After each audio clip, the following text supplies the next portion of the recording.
Welcome back to Woodledge Ranch. It's been a while since I've done one of these, so I figured I might catch you up a little bit, show you what I'm doing today.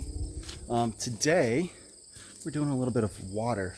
Oh yeah, this is our horse. She's just out there free ranging outside the fence. Today, what I am doing, easy there girl, she keeps spooking herself, is a little bit of water work here. So in the winter, when we moved in, water came down our driveway and formed ice all along here. And when it was warm enough, it melted. And the low point was the middle of the barn. So it would slowly go down and out through the barn. And we had, I'd say at one point, about 3 or 4 inches of water in here. So what I'm doing now is I dug out a little trough. I'm going to drop some cinder blocks in there, and we're going to go ahead and bump that level up. I'm going to fix the grade a little bit so that water won't come in.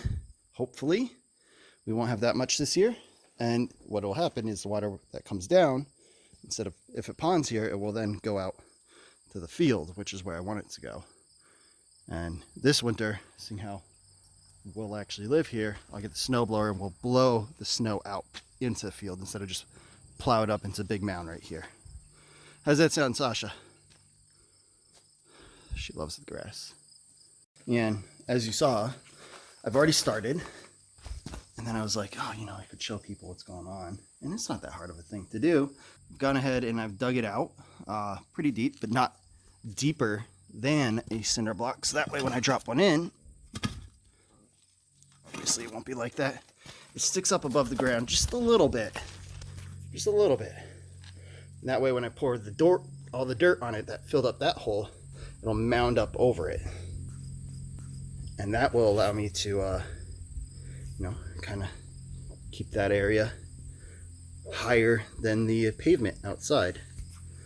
And I believe I've dug the trench deep enough all the way across. So now I'm going to go get the rest of the cinder blocks, which are all the way right there underneath that window. I'm going to bring them all down here. I was on my way up the hill to go get those cinder blocks, and someone made an appearance, and I remembered no one on here, no one that watches any of these videos has seen it yet. So I'm gonna go ahead and show you. This is our friend Pruitt. He's new to the farm. He's a very beautiful 1.5-year-old peacock. Do you see yourself there? We got Pruitt with a whole bunch of guineas. I don't know where they are. They're up by the house. So they're all up there by the stairs. But he had another peacock friend, a peahen, I believe. And I don't think she made it. I think a coyote or something found her. Maybe a car. So we had a friend who was looking to get rid of her flock. And she said, "Do you want our guineas? They come with a peacock." And we said, "Sure, why not?" So now we have this beautiful dude. And when he reaches 3 years old, that's when you get your, you gonna peck at me? You gonna peck at me? No. When he turns 3, that's when they get the long, beautiful tail. So you have about 1.5 years until you get there, huh? But you still have those beautiful neck feathers. Can I pet you? Can I pet you? Boop, boop, boop, boop, boop. You're very shy. That's okay. And this is all we have left of our chickens and our ducks. We lost the big white duck and a whole bunch of other chickens. The coyotes come out and grabbed a couple. I unfortunately had to shoot our other rooster because it kept attacking our children and actually started drawing blood on them when it attacked them. So I had to put that one down. And then, yeah, coyotes, raccoons, or a bobcat keep taking our chickens. We haven't seen it, so I'm just out here waiting. There goes Pruitt. Just out here waiting for it, and then I'll take care of that too. And now that you've had a flock update, let's go ahead and get back to the cinder blocks.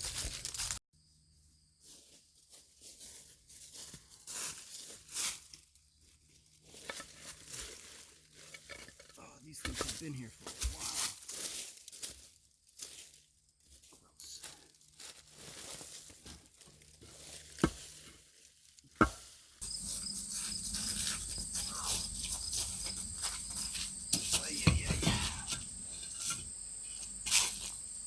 so muddy.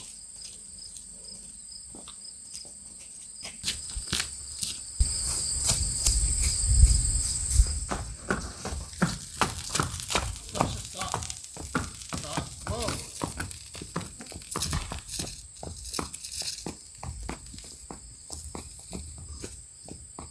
Whoa. Did you spook yourself? Come on. A little bit fun, huh? How about we go back into your stall? All right. Step. Without a runaway horse.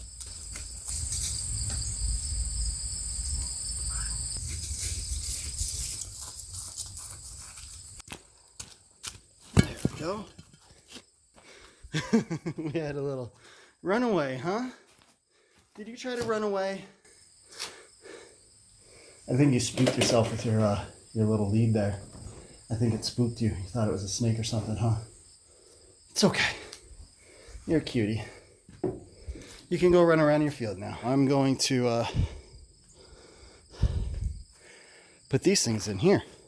I don't know why I'm breathing so heavily.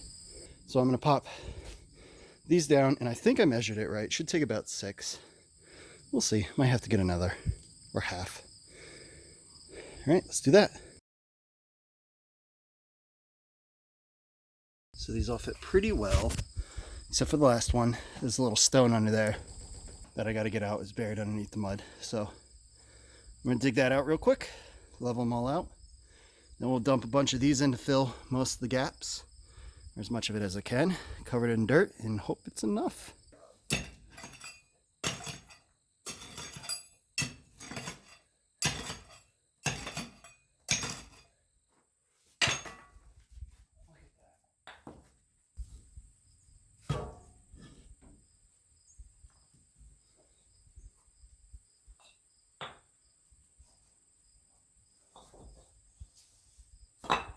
Now I know what you're saying, Kyle. You got to give us a first-person view of what it's like to put all these little stones in here, because we've never done that before. Let me show you. That easy.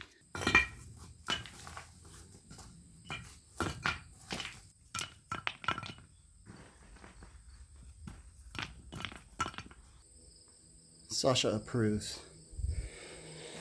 So there you go. Cinder blocks in, a little bit of bricks on the end, just to fill that. One brick over here. Throw a bunch of the stones in. Now we just got to bury it in.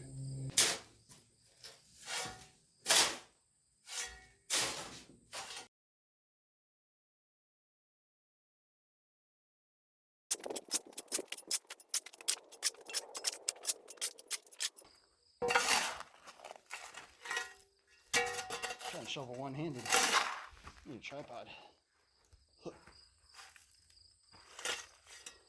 Alright, so I've gone ahead and I've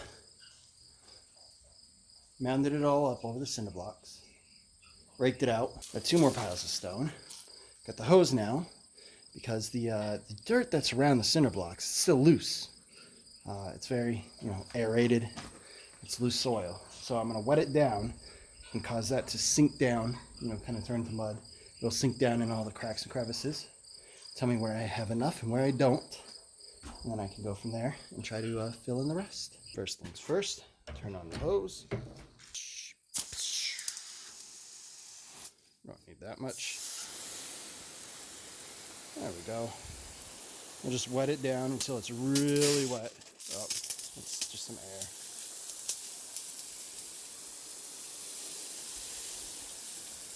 This will just help it fill in all the cracks and crevices.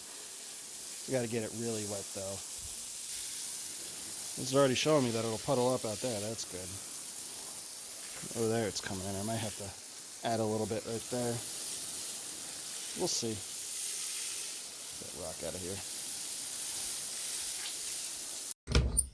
It's settled pretty good. I went through, after spraying it for a few minutes, I went through and I stomped down. I don't have a compactor, so I went through and I stomped down on it, smoothed some of it out, squished it in there, soaked it again. So now I'm going to let it settle and dry. Let time do its thing. A little bit of erosion here is necessary.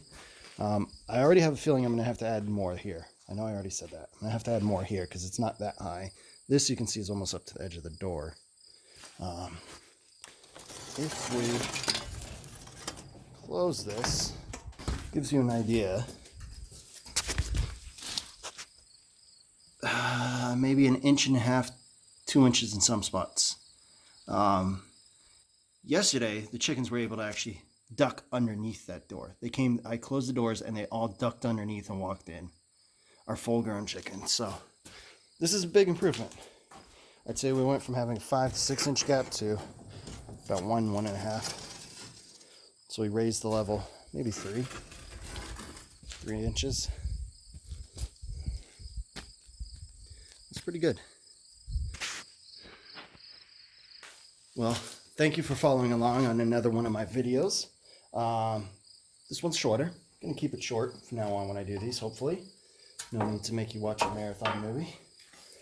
So yeah, thanks for following along. That's how we fix some water issues in the barn. There we go. And now we got to go get our kids from school. So until next time, thanks for watching.